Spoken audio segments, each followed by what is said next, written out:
Hello students, BA second year Sociology. Today our topic is दलितों के लिए कल्याण कार्य. Okay, welfare measures for दलित.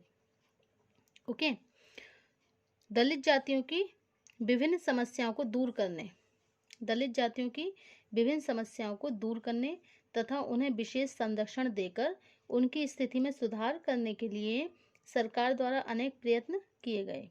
प्रमुख प्रयत्नों को निम्न प्रकार समझा जा सकता है. दलित जातियों की जो विभिन्न समस्याएं हैं उन समस्याओं को दूर करने तथा उन्हें विशेष संरक्षण देकर उनकी स्थिति में सुधार करने के लिए सरकार द्वारा अनेक प्रयत्न किए गए. प्रमुख प्रयत्नों को निम्न प्रकार समझा जा सकता है. ओके, फर्स्ट आपका क्या है? फर्स्ट है आपका अस्पृश्यता का उन्मूलन. अस्पृश्यता का उन्मूलन. सेकंड है संवैधानिक प्रावधान. थर्ड है विधायिका तथा सरकारी नौकरियों में आरक्षण. फोर्थ शैक्षणिक सुविधाएं. फिफ्थ आर्थिक सुविधाएं. सिक्स स्वास्थ्य तथा आवास की सुविधाएं. एंड सेवेंथ है आपका अन्य योजनाएं. ओके, तो क्या क्या है इसमें? जो भी सरकार द्वारा अनेक प्रयत्न किए गए हैं उन प्रमुख जो प्रयत्न हैं उनको निम्न प्रकार से समझा जा सकता है. तो क्या है? पहले नौकरी में आरक्षण. ओके, जो कि गवर्नमेंट जॉब है उनमें आरक्षण है. शैक्षिक सुविधाएं, एजुकेशनल फैसिलिटीज़ है.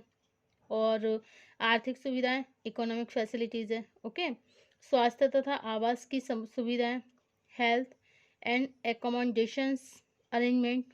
ओके, अन्य योजनाएं, other plannings. Okay, so this is the welfare measures for Dalit. अस्पृश्यता का उन्मूलन फर्स्ट है आपका. ओके, दलित जातियों की एक लंबे समय से चली आ रही सामाजिक, आर्थिक तथा धार्मिक नियोग्यताओं को दूर करने के लिए सरकार ने पहले कदम के रूप में अस्पृश्यता का अपराध अधिनियम 1955 पास करके अस्पृश्यता से संबंधित सभी तरह के आचरणों को अपराध घोषित कर दिया. ओके, इसके द्वारा दलित जातियों को सवर्ण नीतियों के समान ही सभी तरह के अधिकार दिए गए. इस कानून को अधिक प्रभावपूर्ण बनाने के लिए सन 1976 में इसका नाम नागरिक अधिकार संरक्षण कानून, protection of civil rights act कर दिया गया. इसके द्वारा अस्पृश्यता संबंधी आचरणों पर प्रतिबंध लगाने के साथ ही उन लोगों के लिए विशेष दंड की व्यवस्था की गई जो अस्पृश्यता संबंधी अपराध करें तथा ऐसे अपराधों की जांच में उदासीनता दिखाएं. ओके, सेकंड है आपका संवैधानिक प्रावधान. ओके, संवैधानिक प्रावधान. संविधान के अनुच्छेद 17 के द्वारा अस्पृश्यता से संबंधित किसी भी तरह के आचरण का उन्मूलन कर दिया गया. अनुच्छेद 46 के द्वारा अनुसूचित जातियों को सामाजिक अन्याय और शोषण के विरुद्ध सुरक्षा देकर उनके आर्थिक और शैक्षणिक हितों को सुरक्षित करने का प्रावधान किया गया. अनुच्छेद 25 के द्वारा दलित जातियों के लिए हिंदुओं के धार्मिक स्थानों में प्रवेश संबंधी नियोग्यताएं समाप्त कर दी गई. अनुच्छेद 330 एंड 332, 334 के द्वारा संसद तथा राज्य के विधानमंडलों में इन जातियों को विशेष प्रतिनिधित्व देने की व्यवस्था की गई. और दलित जातियों पर होने वाले अत्याचार को रोकने के लिए देश में सन 1990 से एक अत्याचार निरोधक प्रति अधिनियम लागू किया गया. ओके, सन 1990 में संविधान में 65 संशोधन करके दलित जातियों तथा जनजातियों के लिए एक राष्ट्रीय आयोग की स्थापना की गई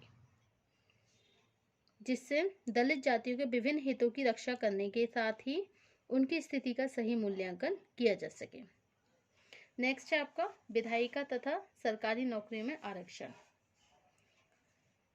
संवैधानिक प्रावधानों के अनुसार संसद तथा राज्यों की विधानसभाओं में अनुसूचित जातियों को दिया जाने वाला आरक्षण था, जनवरी सन 2010 तक के लिए बढ़ा दिया गया। संविधान के अनुच्छेद 335 के अनुसार प्रतियोगी परीक्षाओं के द्वारा होने वाली नियुक्तियों में 15% स्थान तथा सीधी भर्ती में अनुसूचित जातियों के लिए 16.66% स्थान आरक्षित किए गए। उन्हें योग्यताओं के मानदंडों और आयु सीमा में भी छूट दी जाती है।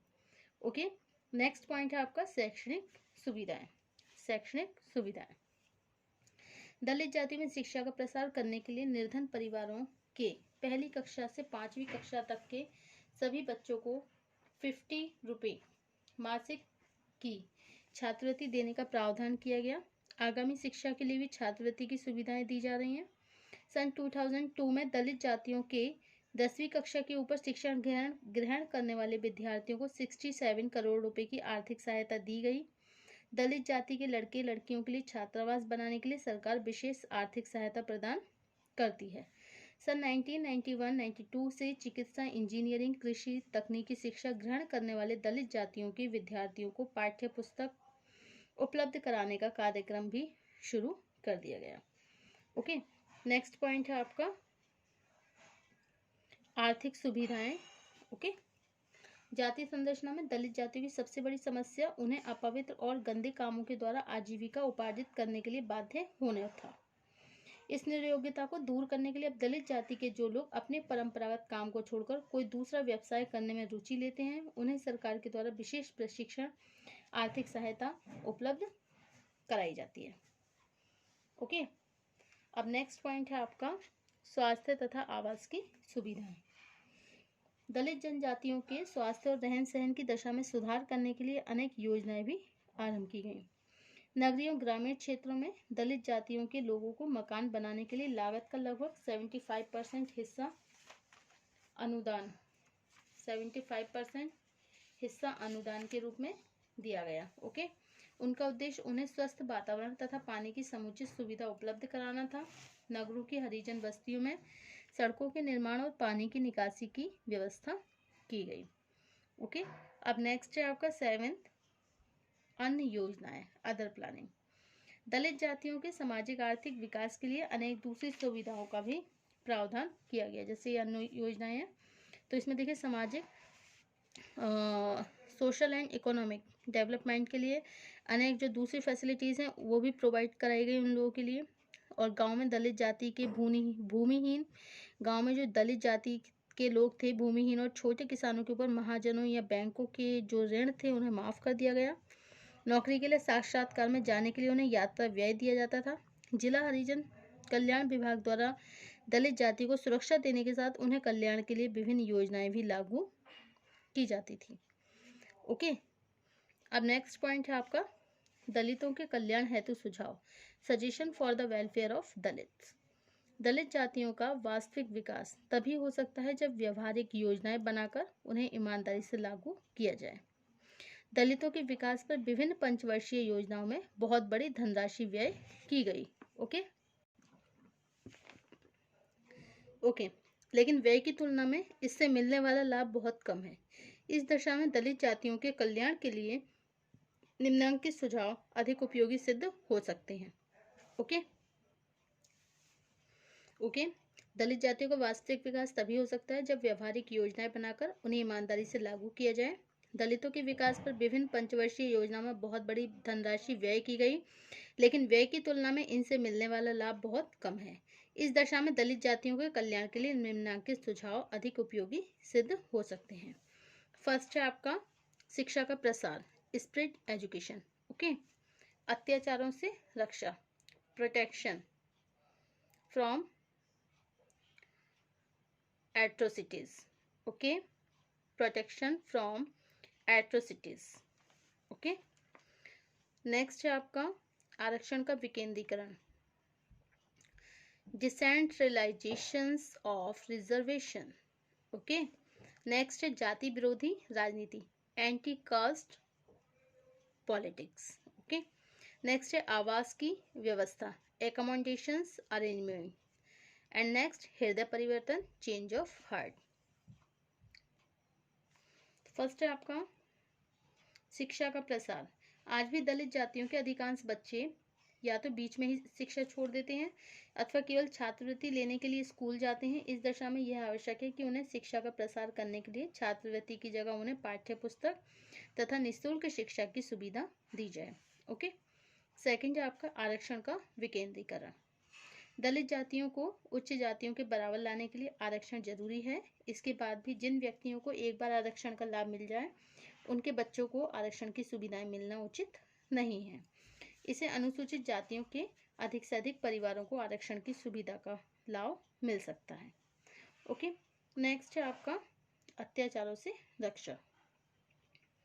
अत्याचारों से रक्षा। देखिए, अत्याचारों से रक्षा। ग्रामों में हरिजनों पर अत्याचारों को रोकने के लिए यह आवश्यक है कि जिन गांवों में इस तरह की घटनाएं होती हैं उन्हें संवेदनशील गांव घोषित करके उन व्यक्तियों समूहों पर कड़ी निगाह रखी जाए और इस तरह के अत्याचार करते हैं जो स्थानीय प्रशासन को इसके लिए उत्तरदायी बनाना आवश्यक है। ओके। नेक्स्ट पॉइंट है आपका जाति विरोधी राजनीति।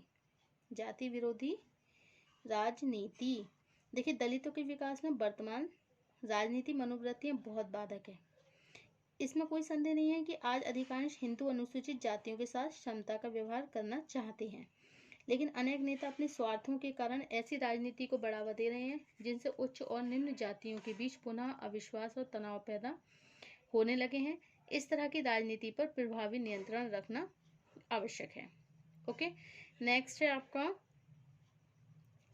आवास की व्यवस्था। दलित जातियों की आवासीय दशाएं आज बहुत चिंताजनक है।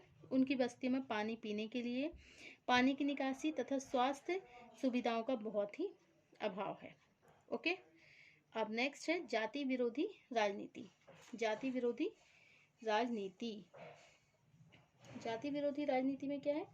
दलितों के विकास में वर्तमान राजनीतिक मनोवृत्तियां बहुत अधिक बाधक है, इसमें कोई संदेह नहीं है। ओके। आवास की समस्या, एकोमोडेशन अरेंजमेंट। आवास की समस्या। आवास की समस्या। दलित जातियों के लिए आवासीय दशाएं भी आज बहुत चिंताजनक है। ओके। तो ये आपका एक पॉइंट को कई बार 2 बार भी आपको एक्सप्लेन करने के लिए रिपीट कर दिया गया है। तो शिक्षा का प्रसार। ओके। आज दलित जातियों के अधिकांश बच्चे या तो बीच में शिक्षा छोड़ देते हैं या फिर छात्रवृत्ति लेने के लिए स्कूल जाते हैं। अत्याचारों से रक्षा, प्रोटेक्शन फ्रॉम एट्रोसिटीज। तो अत्याचारों से भी उनकी रक्षा होनी चाहिए। ग्रामों में हरिजन पर अत्याचार रोकने के लिए आवश्यक है कि गांव में जिस तरह की घटनाएं होती हैं उन्हें संवेदनशील गांव घोषित करके व्यक्ति और समूह पर कड़ी निगाह रखी जाए। ठीक है। आरक्षण का विकेंद्रीकरण जरूर होना चाहिए। दलित जाति को उच्च जातियों के बराबर लाने के लिए आरक्षण जरूरी है। जाति विरोधी राजनीति होनी चाहिए। जाति विरोधी राजनीति। दलितों के लिए वर्तमान राजनीति मनोवृत्तियां बहुत अधिक बाधक हैं।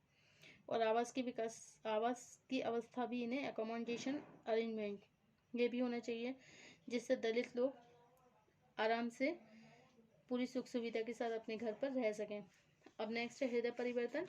दलित जातियों के कल्याण के लिए सबसे अधिक आवश्यक है कि उच्च जातियों के विचार और व्यवहारों में परिवर्तन लाया जाए। Okay, thank you.